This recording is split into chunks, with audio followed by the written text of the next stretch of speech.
Bandang alas 6:24 ng umaga, Philippine Standard Time. Sa ngalan po natin mga kasamang Kings Radio Reporter. Mula sa technical kasamang Edgar Cabanyog, ako si Leo Baron. At ako naman si Richard Sagay.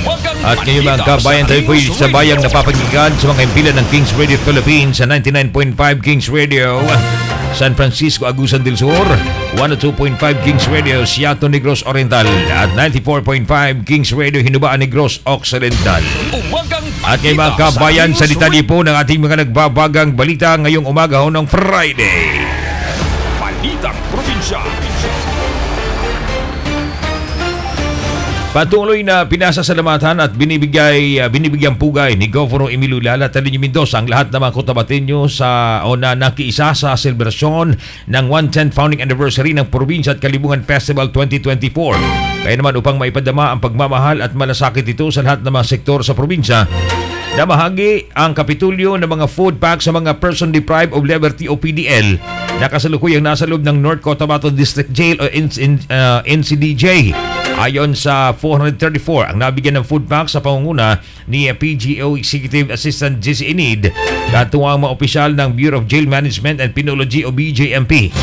Samantala, pinapaabot naman ng mga PDL ang taos-pusong pasasalamat sa butihing gobernadora sa pagpapalagang ibinigay nito sa kanila na naging daan upang maging bahagi sila ng masayang pagdiriwang ng kapistahan ng lalawigan sa kabila ng kanilang sitwasyon.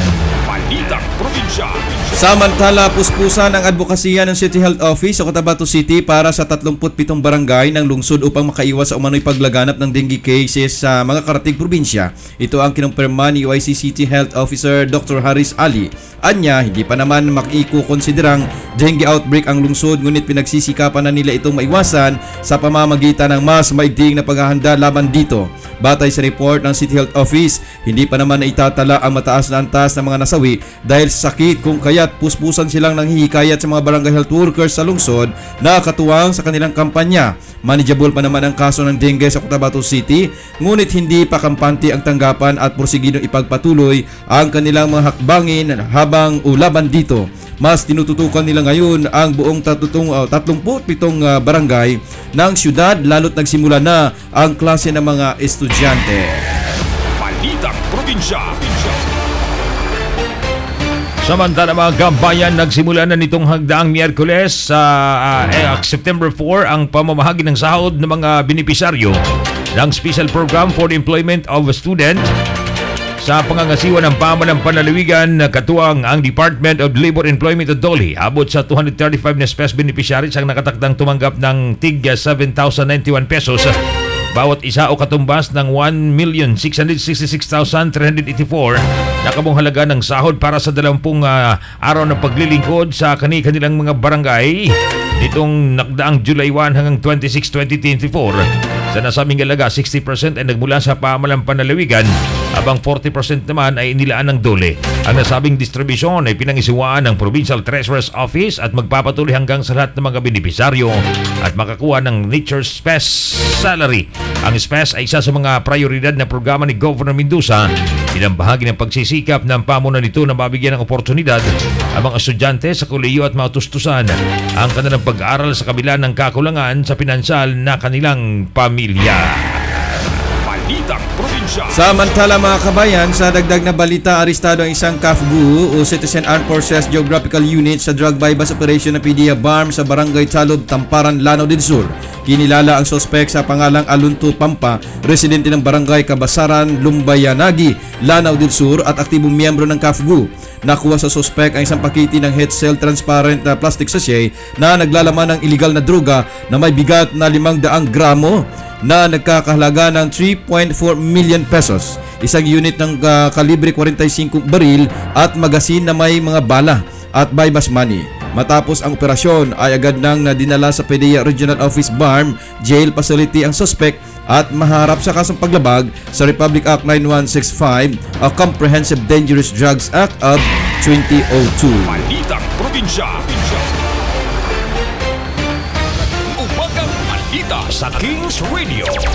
Alas 6:29 ng umaga ang ating oras mga kabayan, Philippine Standard Time. Samantala sa iba pang bahagi natin mga balita mga kabayan sa mga nagkakape ngayon, mga nag-aalmusal, may mga trabaho double time nang hindi malate sa inyong mga trabaho. Sa atin naman balitang pambansa mga gabayan ngayong umaga ng Friday. Nagpaalala ngayon si dating Pangulo at ngayon ay Pampanga Representative Gloria Macapagal Arroyo na hindi dapat tanggapin bilang personal na kaalaman ng mga resource person ang anumang mga sabi-sabi. Ginawa ng dating Presidente ang payag sa ika-4 na pagdinig ng Quad Committee na humihimay sa mga paglabag umano sa batas ng ilang pulis, mga krimen at kaakibat ng Philippine Offshore Gaming Operators o PUGO at iba pa. Para kay Arroyo, ang mga testimonya na base sa kwentong hindi nakabatay sa personal na kaalaman ay hindi umano mapagkakatiwalaan. Ang mga paalala ng Pampanga na kongresuhan ay kasunod ng pagsalang kamakailan sa ilang bilanggo mula sa Davao na sina Fernando Magdadaro at Leopoldo Ontalantan Jr. Matatandang sinabi ni na Magdadaro at Tan na naniniwala silang ang utos na patayin ang 3 Chinese drug lords ay mula kay dating Pangulong Duterte. Bagya raw kasi nilang narinig ang boses ni Duterte habang kausap sa telepono si Superintendent Gerardo Padilla. Balitang Pambansa. Samantala mga kabayan, sa dagdag na balita, kasado na ngayong araw September 6 ang ocular inspection ng Senado sa Kingdom of Jesus Christ Compound sa Davao City. Bukod sa ikakasang ocular inspection, magsasagawa rin ng pagdinig ang Senate Committees on Justice and Human Rights at Public Orders and Dangerous Drugs kaugnay sa naging operasyon ng Philippine National Police sa KOJC Compound. Una nang umapila si Senador Ronaldo Bato de la Rosa kay Pangulong Ferdinand Marcos Jr. na pakinggan ang hinaing ng mga residente ng Davao City na apektado ng pagsilbi ng warrant of arrest laban sa puganting si Apollo Kibuloy. Valid din para sa Department of Justice o DOJ ang ikinakasang operasyon ng Philippine National Police o PNP upang isilbi ang warrant of arrest laban sa puganting si Apollo Kibuloy. Balitang Pambansa. Samantala mga kabayan, oras na natin hirap ng alas 6:31 ng umaga, Philippine Standard Time. Umagang balita sa Kings Radio. Atin ang alamin ang mga report na ating mga kasama na kastanbay sa kanilang mga report mga kabayan. Unang bugso na ating report, 2 MILF BF commander na maggalaban dahil sa nagkaroon ng rido. Abay nagkaroon na rin po ng rido settlement sa PCRO sa bayan ng Mama Sapano. Alamin natin detalye mga kabayan mula kay Edgar Cabanyog.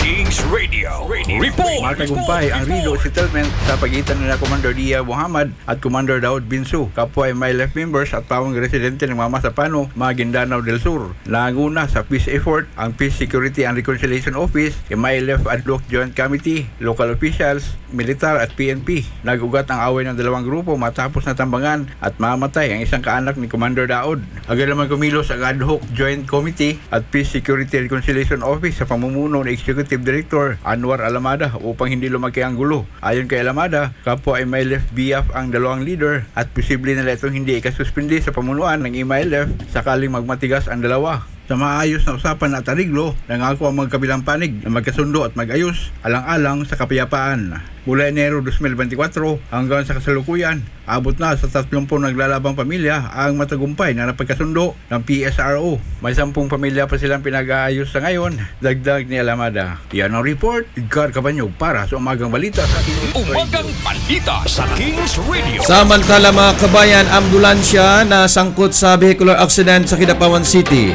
6 sugatan kasama ang driver. Alamin natin ang detalye mula sa report ni Maricel Bayuna.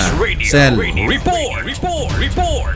Sugatan ang 6 katao sa vehicular accident ng ambulansya sa Katipunan, Sikitan, Kidapawan City. Inararo ng patient transport vehicle ang fruit stand at 3 motosiklo dahilan upang masugatan ng mga biktima. Mula sa Antipas ang BTV at walang sakay na pasyente na mawala ng kontrol at nadisgrasya, kung saan 2 ang kinakailangan pang isailalim sa medical na intervention habang pinauwi na bilang outpatient ang 4 sa 6 na mga sugatan sa aksidente na kinasangkutan ng ambulansyang umararo sa fruit stand at mga motosiklo sa Katipunan, Kidapawan City. Sa 2 nasa ospital, 1 ang bata at 1 nasa hustong gulang. Habang ang isa pa sa mga batang outpatient ay limitado pa ang kilos dahil sa bali at sugat sa katawan. Sa inisyal na impormasyon, naniniwala ang mga residente sa lugar na nakainom ang driver at may kasamahan pang 2 binata sa loob ng ambulansya. Nabatid na tumakas sa mano ang 2 matapos sa aksidente. Habang sinubukan namang paandarin pa ng driver ang ambulansya pero pinigilan na siya ng mga concerned citizen. Posibleng maharap sa kasong reckless imprudence resulting physical injury at damage to property ang kakarapin ng driver ng ambulansya. Samantala, pinapuntahan na at pinaimbestigahan na ni President Roxas Mayor Jonathan Mahimpit ang insidente. Siniguro naman ni Mayor Mahimpit na matulungan ang mga biktima. At yan ang report, Maricel Bayuna para sa Umagang Balita sa Kings Radio. Umagang Balita sa Kings Radio.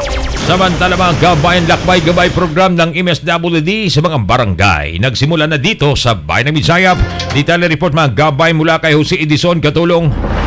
Kings Radio Report. Upang mabigyan ng ibayong pagtutok ang kaligtasan ng mga kabataan at mga kababayan dito sa Bayan ng Bisayap, inilunsad ng MSWD Office sa pamumuno ni Welfare Officer John Carlo Valientes ang programang Lakbay-Gabay sa Barangay. Pinakalayunin ng programa na masuri at mapalakas ang BCPC o Barangay Council for the Protection of Children at Violent Against Women's Desk sa bawat barangay ng bayan upang masiguro ang kandaan ng mga itong maresolba ang mga kaganapan sa kanilang komunidad na mga kabayan at kabataan ang nasasangkot. May kinalaman dito, naglaan ang tanggapan ng mga pamantayan sa kada barangay na magiging subject ng pagsusuri ng MSWD Office. Para sa BCPC, ang pamantayan ay kinabibilangan ng mga sumusunod. Una, Organizational Sustainability 15%, Policies and Plans for Children 30%, Budget for the BCPC 25%, Service Delivery Monitoring and Management for Children 30%.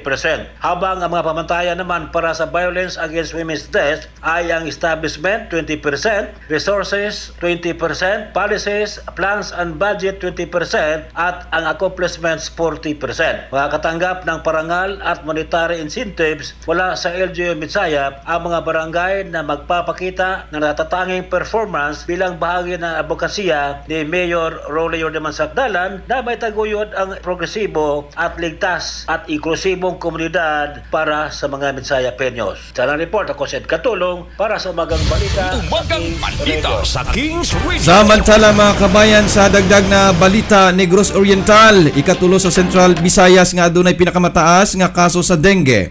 May report si Dennis Baluntang mula sa 102.5 Shaton, Negros Oriental. Ikatulo ang probinsya sa Negros Oriental nga adunay pinakataas nga kaso sa dengue sa tibuok Central Visayas. Sa kinatibuk ang ihap, ang Bohol ang nakatala sa labing daghang kaso nga 5,165. Gisundan sa probinsya sa Sugbo nga adunay 4,592. Negros Oriental 2,689 og Siquijor 637. Nisaka ngadto sa 15,394 ang kinatibuk ang kaso sa dengue nga natala sa Central Visayas sukad ni atong Enero 1 hangtod sa Agosto 17. Base kini sa datos gikan sa Department of Health 7 nga nagpakita sab nga 35 ka tawo ang namatay tungod sa nasangpit nga sakit niining tuiga. Gawas nini ang highly urbanized cities sa Sugbo nakatala sab og daghang kaso sa dengue. Cebu City 1,360 og tulo ang namatay. Mandawi City 437 og usa ang namatay og Lapu-Lapu City 504 ka kaso. Nanukad na lang rin sa Kings Radio Shaton, Negros Oriental. Kini si Dennis Baluntang para sa Umagang Balita sa Kings Radio. Sa Kings Radio. Salamat Dennis Baluntang sa Shaton, Negros Oriental. Samantala mga kabayan, loose firearms balak wakasan ng 6ID sa BARM. Mayor Apple kuha ng libong aninilhad ang mga sinagawang programa sa ilalim ng MCAC.